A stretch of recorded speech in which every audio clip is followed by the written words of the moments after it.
What's up, guys? I want to show something I've been working on that I'm pretty proud of. These are fuel surge tanks for the 99 to 18 GM trucks.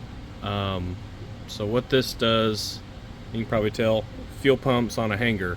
But what this assembly really is a whole surge tank that fits inside the factory fuel tank. So this is the outside of it, fully welded on the bottom. I use a fill pump to keep this full. So when you install this, the fuel pumps into here,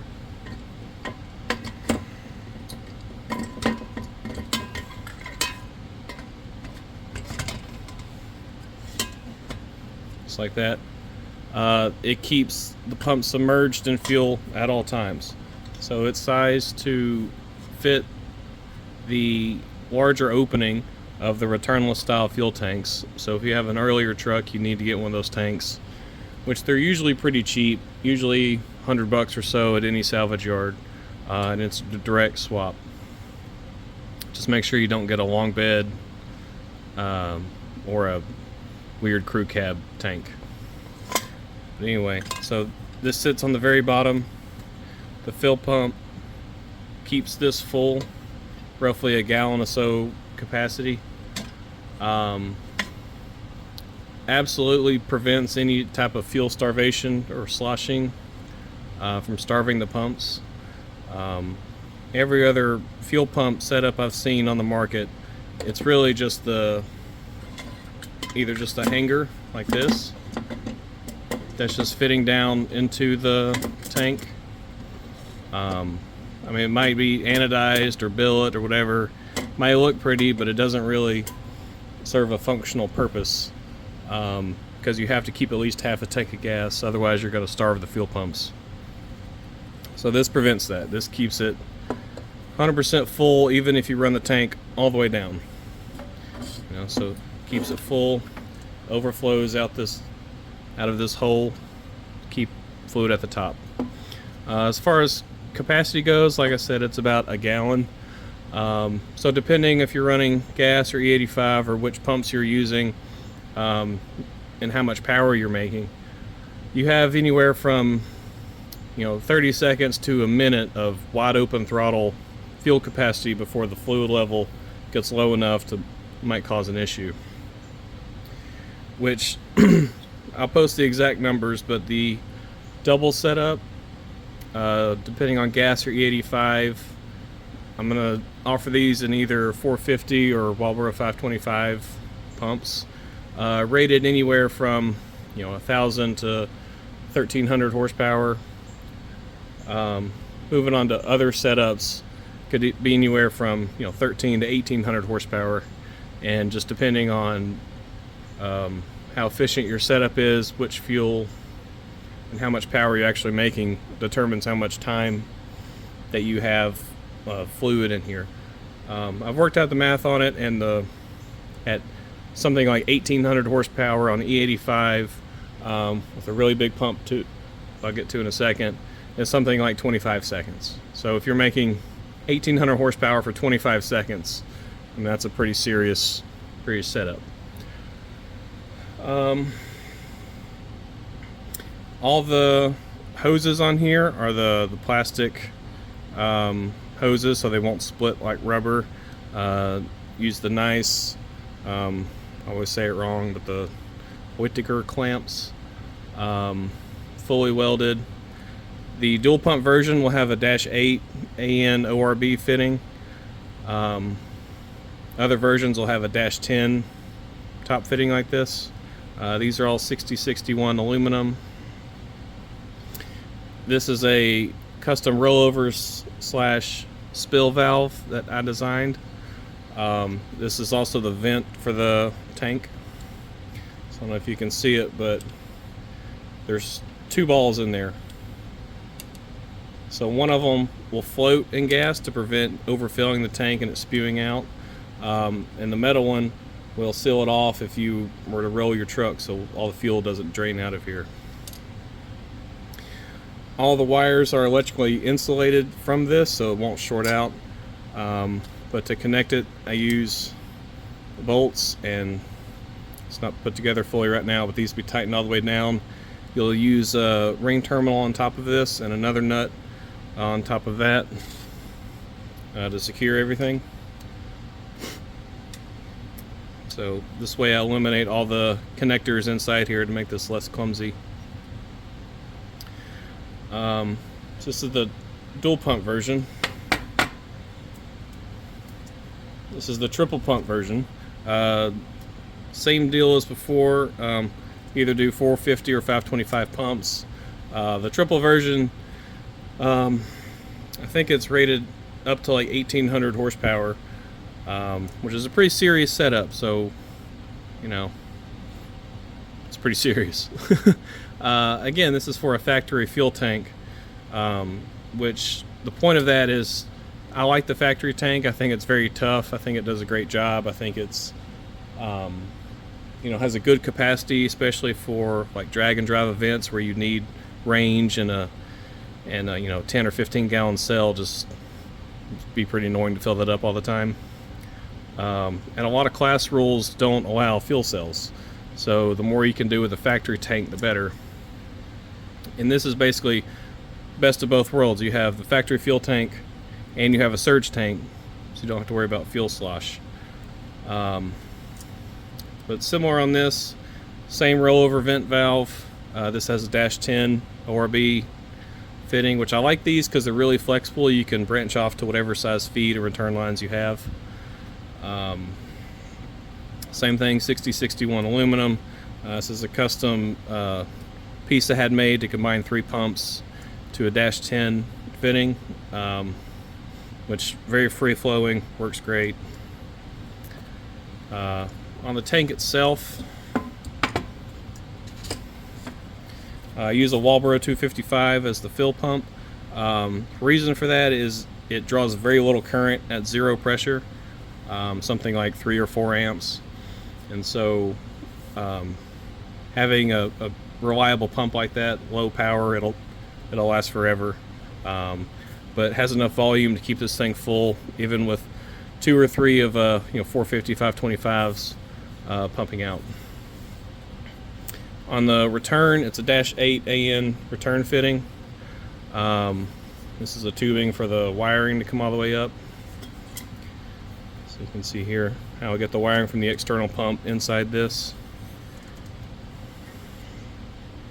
This pattern fits the factory gas tank. These are threaded holes to bolt the top to here, which I'll show in a minute once I get one fully assembled. These 2 I need to ship out pretty quickly here for testing. Yeah, I really like it. The other version besides the 2 Walbros is if you have Big Daddy Aeromotive pump, which the Aeromotive, the brushless, the 3.5, the 5, the 7.5, and the 10 pumps are all the same exterior size. They just use different gearing. I really wanted to use this pump, but I did not want to mess with a external pump, just because of the reliability issues they tend to have. You know, if you can keep a pump submerged in fuel, then it'll stay a lot cooler and generally be a lot happier. So this was my prototype, and it's one I'll probably use for me, so it's not as clean as the other ones. The same basic concept. I have a fill pump here. This pattern is cut for this pump. Same thing, -8 return, -6 vent. I already have the, I don't know if you can see it, the Aeromotive retaining ring installed in here, so I can kind of show you how this works. So Big Daddy pump.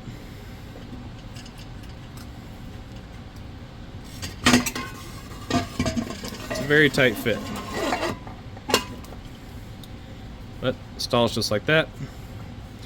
For the fill pump, they'll have 2 more external, you can see it, external studs right here for the power wire, but it'll be the same 255 fill pump, so draws very little power. The bad thing about these big Aeromotive pumps is they're expensive. The good thing is they work great, and they draw very little current. One of the things that's not so great about the Walbro pumps is how much power they draw. Like a 525 at 80 psi draws something like 23, 24 amps each. So if you have 3 of them, you're looking at 60 something amps to get the amount of flow that a big one like this will do at 22 amps. So it's a pretty big deal. So you're probably asking, how do I fit that thing in the tank with the pump out? So here is the top of a gas tank I cut off for testing purposes. So I'll show you.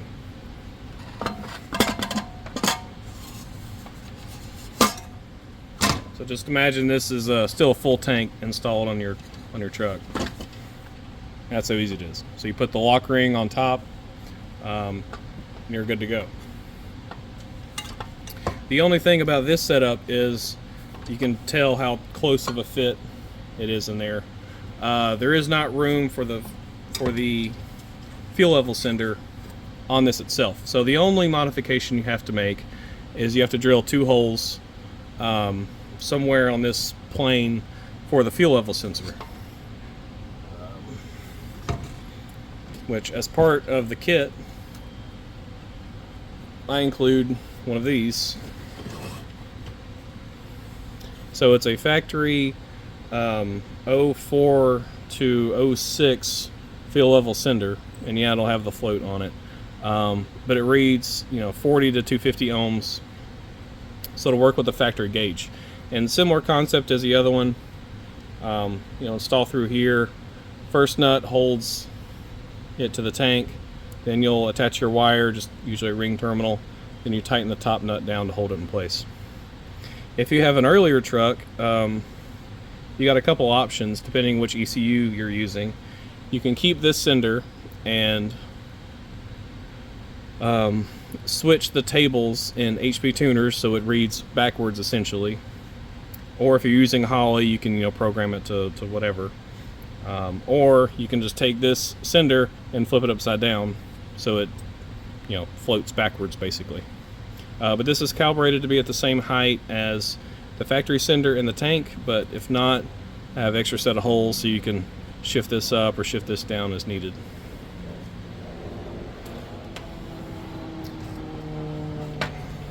Take this out.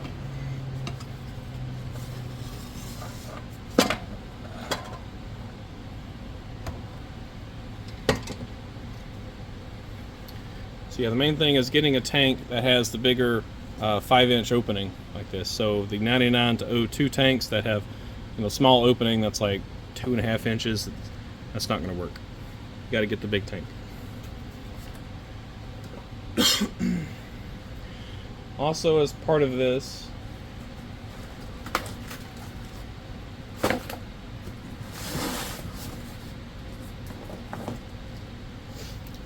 I plan to have different wiring kits available. So this is heavy duty 8-gauge wire. So it'd be 3 different runs. So one for each lug nut for the power for the fuel pump, ground wire that can share it, you put directly to frame. We'll have a smaller batch of trigger wire for the relays. And speaking of relays, I'll include at least a couple of these. These are nice, 75 amp big boy relays. They'll work the same as your traditional, Bosch style, but rated for much heavier current.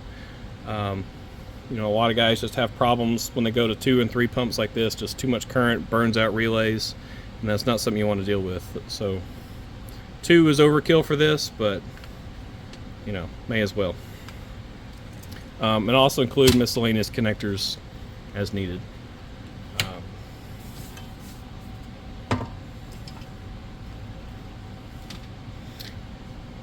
So I'll show how you can install this. It's it's a tight fit. Everything on here was designed in SolidWorks, and I've been working on this a lot longer than I thought I would, just to try to get everything to fit as well as possible. It's definitely definitely snug. So I can move my arm out of the way.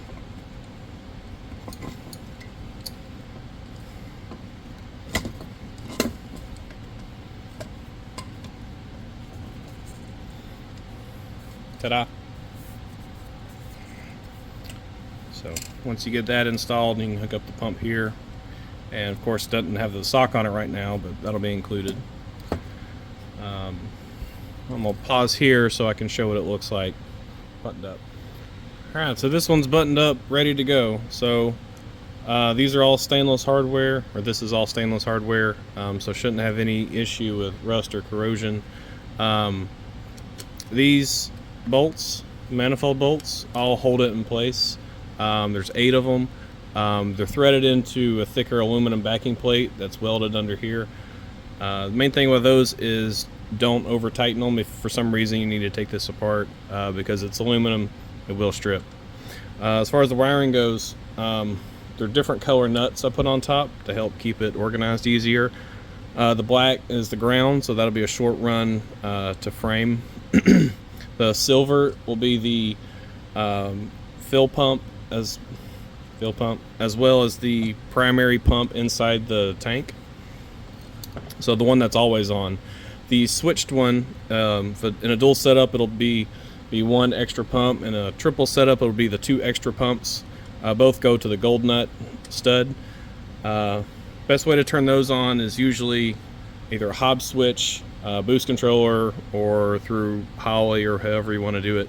But I wouldn't recommend running all of them all the time, so that's going to be a lot of load on your regulator. See what else. So return fitting -8 AN, the vent fitting -6 AN. The outlet of the triple is a -10 ORB. The outlet of the double setup is a -8 ORB.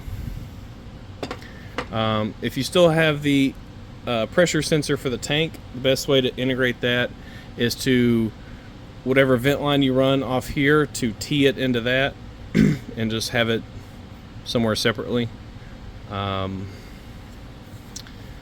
See, they'll probably ship without the sock on the bottom, but it'll be one of these, and so it fits like this, so the whole thing will lay on the bottom of the tank, like this.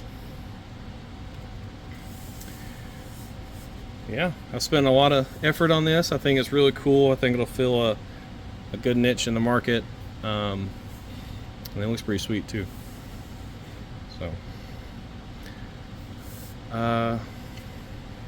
don't think I'm forgetting anything, but if you have any questions, just let me know. Should be available for sale soon, as soon as I can get caught up with all my other stuff. Thanks.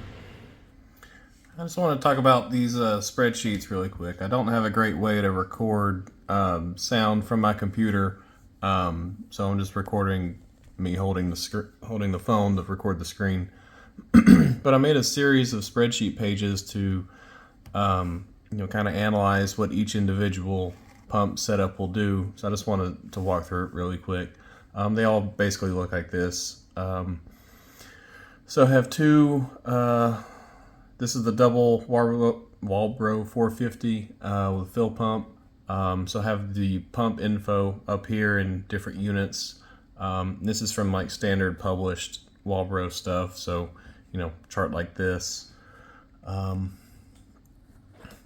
Then so down here, what I did was selected a few different horsepowers to start out with, just to kind of see where it went. So here it shows 800, 900, and 1,000, and I tried to scale it so it made sense. It was the most useful. The BSFC is the brake specific fuel consumption. Basically, how efficiently does your or a setup turn fuel into power. So the units are pound per hour per horsepower. generally the higher the number, the more fuel it takes to make the same power, so the less efficient. It's just kind of something to keep in mind. To figure out this number, you really have to get your car on a dyno and measure fuel flow and power at the same time. But from that BSFC, you can figure out a fuel required in pounds per hour. Then if you know the density of the fuel, you can figure that out in gallons per minute. So then now we're in the same units as the fuel pump, or this is gallons per hour, but divide by 60. So then if you look at the flow chart for the pumps, you can you can figure out the fuel available. So this is what the pumps will do before they start dropping pressure. As they go down in pressure, flow goes up a little bit, but I had to pick a number to start with. So 80 psi should cover just about anybody. So that means if you have a 50 psi base pressure and you run 30 psi of boost, this is where you'll be at 80. And so the fuel coming back into the tank will be the return fuel that came back from the regulator plus what the helper pump is putting into it. So that's this number. Then this number is if you basically add up, or subtract the return fill from the fuel required. So basically the surge tank is overflowing back into the main tank if this is a positive number, and it's draining if it's a negative number. So the question is, if it's draining, how long do you have before it completely drains, uncovers the pumps? Well, it depends. So at 800 horsepower, at BSFC of 1, and there's two different charts. There's one with E85 and there's one with gas. E85 is obviously worse in terms of fuel consumption, and that's reflected in the BSFC. So you see 0.95 here, 1.05 here, and then 0.65, 0.75 down here. These are just numbers that I've used in the past that I found are pretty accurate for turbo LS setups. Your mileage may vary, but it's a good start. So at 800 horsepower, at a not great BSFC, and a dual double Walbro 450 setup, you have 162 seconds of wide open throttle time. So 2.5 minutes of 800 horsepower, which is a long time. You do that, you're probably gonna melt the engine down unless it's on a boat with some sort of nice cooling system. If you go up to 1,000 horsepower, 0.95, so a little better SFC, you have 51 seconds, so almost a minute. Still a very long time. The last line I have in red marked out because what happens here is the fuel required to make that power at that SFC is too high, which means it's higher than the fuel available, which means it can't do that. So what's going to happen is you're going to start dropping fuel pressure until these meet a match somewhere, which forces your injector duty cycle to go up. So there is a little bit, you can make more power, but you're really out of pump. Now you're trading pump for injector at this point. So I don't even mark this. So that's why it's scratched out, but still there, so you can see what it looks like. Similar thing with gas. Your fuel required is higher than your fuel available, so it's not really going to work. But somewhere around 1,400 horsepower for 45 seconds. That's a long time. And I have a whole bunch of these. Here's a triple 450 setup, similar, 1,600 horsepower, about 18 seconds. Which, if you're at 1,600 horsepower for 18 seconds, you're doing some sort of half mile or mile run. It's not a normal drag strip or street pass. Similar with gas, 2,100 horsepower, 22 seconds. If we go to the 525 setup, dual 525, similar story. You kind of get the picture. And on each tab, I have a recommended horsepower range. That's just what I would recommend it for based on what your setup is. Maybe an interesting one is this is the big Aeromotive, so 27 amps at 4.5 gallons per minute, which is pretty crazy. E85, 18 seconds, 0.95 SFC, 13 seconds of fuel. Pretty good. You know, if you're making 1,800 horsepower, chances are you're in the 7-8 second quarter mile time. So you got plenty of fuel for that. And keep in mind, this is all with the stock tank too. So anyway, these will all be published on my website. I just want to kind of walk through, how to read it, what it means. So, thanks.